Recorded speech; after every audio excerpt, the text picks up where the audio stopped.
Iran জুড়ে এখন যুদ্ধের চেয়ে বড় আতঙ্ক হয়ে দাঁড়িয়েছে জীবনযাত্রার ভয়াবহ সংকট। তেহরানের বাজারে ঢুকলে বোঝার উপায় নেই এটি মধ্যপ্রাচ্যের একটি শক্তিশালী রাষ্ট্র নাকি দুর্ভিক্ষের দ্বারপ্রান্তে দাঁড়িয়ে থাকা কোনো ক্লান্ত সমাজ। গত কয়েক মাসে নিত্য প্রয়োজনীয় পণ্যের দাম এমনভাবে বেড়েছে যে সাধারণ মানুষের আয় আর বাজারের হিসাবের সঙ্গে কোনো সম্পর্কই খুঁজে পাওয়া যাচ্ছে না। যে পরিবার গত মাসেও কোনোভাবে সংসার চালিয়েছে, এই মাসে তারা বাধ্য হচ্ছে খাবারের তালিকা ছোট করতে। কারো ঘরে মাংস বন্ধ, কারো শিশুর দুধ। শুধু সীমান্তে গোলায় ঝরেনি মানুষের রান্নাঘর, ওষুধের তাক আর সন্তানের ভবিষ্যতের ওপরও আঘাত এনেছে। আর এই বাস্তবতা এখন প্রতিদিন অনুভব করছে লাখো ইরানি পরিবার। ঈদ আসবে, সাথে ক্যাশব্যাকও আসবে। নিজের বা প্রিয়জনের জন্য কেনাকাটায় এবারও নগদ পেমেন্টে পাচ্ছেন দারুণ ক্যাশব্যাক। তাই যাই কিনুন, পেমেন্ট করুন নগদে। সরকারি পরিসংখ্যানই বলছে ইরানে খাদ্যপণ্যের মূল্যস্ফীতি ১১৫% ছাড়িয়েছে।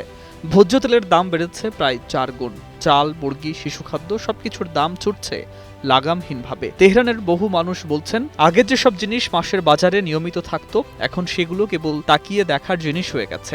অনেক পরিবার দিনে একবার রান্না করছে।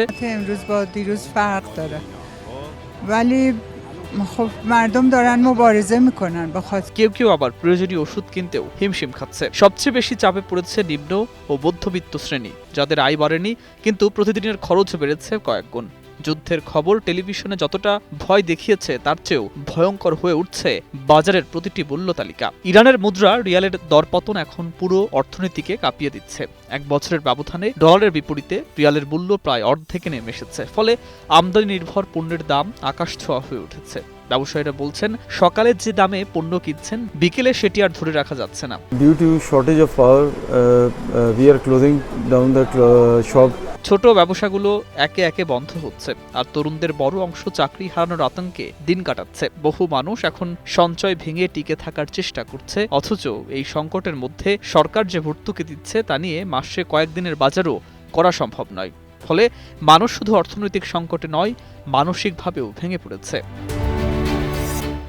যুদ্ধ পরিস্থিতির অজুহাতে টানা ৭২ দিন ধরে প্রায় অচল ইন্টারনেট ব্যবস্থা ইরানের সংকটকে আরও ভয়াবহ করে তুলেছে। যারা অনলাইনে ব্যবসা করতেন, ফ্রিল্যান্সিং করতেন বা ডিজিটাল প্ল্যাটফর্মে আয় করতেন, তাদের অনেকের আয় এখন শূন্য।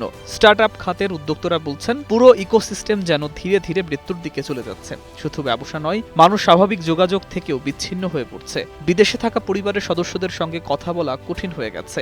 শিক্ষার্থীদের পড়াশোনা ব্যাহত হচ্ছে, চিকিৎসা সেবাও ক্ষতিগ্রস্ত হচ্ছে। যুদ্ধক্ষেত্র হয়তো সীমিত জায়গায়, কিন্তু ইন্টারনেট বন্ধ হয়ে যাওয়ার প্রভাব ছড়িয়ে পড়েছে প্রতিটি ঘরে। যেন পুরো দেশ ধীরে ধীরে এক নিঃশব্দ অন্ধকারে ডুবে যাচ্ছে। যুদ্ধ বন্ধে কূটনৈতিক আলোচনা চলছে, বিভিন্ন দেশের মধ্যস্থতায় সমঝোতার চেষ্টাও হয়েছে, কিন্তু সাধারণ মানুষের কাছে এখন সবচেয়ে বড় প্রশ্ন, কবে আবার স্বাভাবিক হবে জীবন? যুদ্ধের ইতিহাস হয়তো একদিন বইয়ে লেখা থাকবে, কিন্তু এই সময়ের ক্ষুধা, অনিশ্চয়তা আর ভাঙা স্বপ্নের গল্প বহন করবে সাধারণ মানুষই। News desk, ২১ television.